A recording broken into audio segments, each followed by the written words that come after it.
Francine, I was going through some of your stock picks. I think it's so interesting why and how you made these picks. First of all, are you expecting a downturn, or you think these are great stock picks regardless? I think these are great stock pick or company picks regardless, and that's why we like them so much, right? So if the economy continues to do well, which we expect, then they'll do well. But if we also go into an economic slowdown, we think these companies can hold up fairly well. So the economy has been doing pretty well. I mean, it's granted we've had somewhat of a manufacturing slowdown, but you still have some great employment numbers. The holiday season is coming.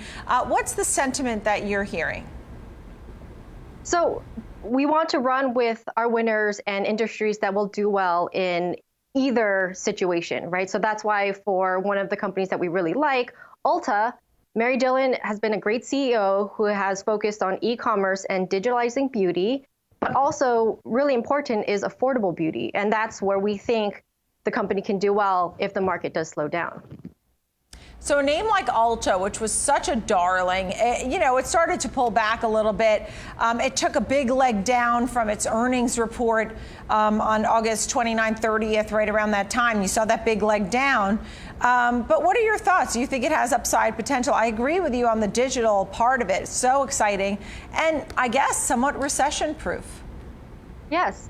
And in fact, when good companies that we like take a 30% hit just from missing earnings, we think that could be a good time to buy. And the fundamentals are still strong. So we like this company very much still. And do they still have Jenner's lip, right? Don't they still have Kylie Jenner's famous Kylie Jenner, name the Kardashians. Yeah, they're keeping up with the times, bringing in big names, but having the segment of affordable beauty as well as the high end. So there really is a market for mass consumers. Right.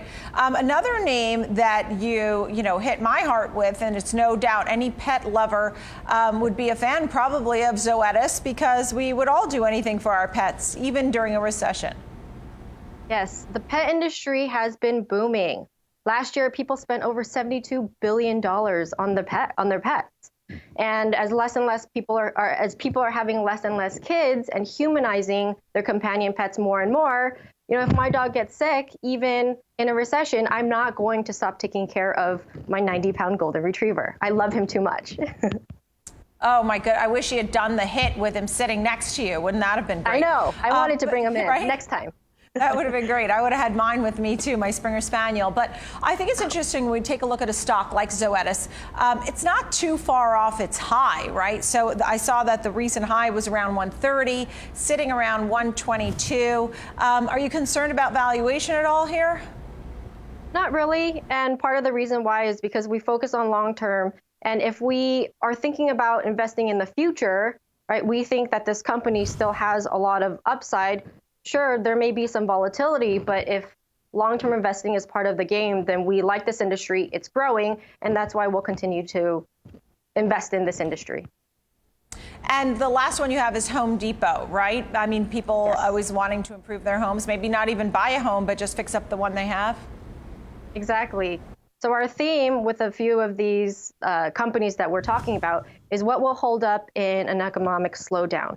And Home Depot has been a core holding of ours for a long time. And even if larger construction does slow down in the future, homeowners like you and I think, as you just mentioned, will continue to do improvements, DIY projects, renovations, which is all looking good for Home Depot.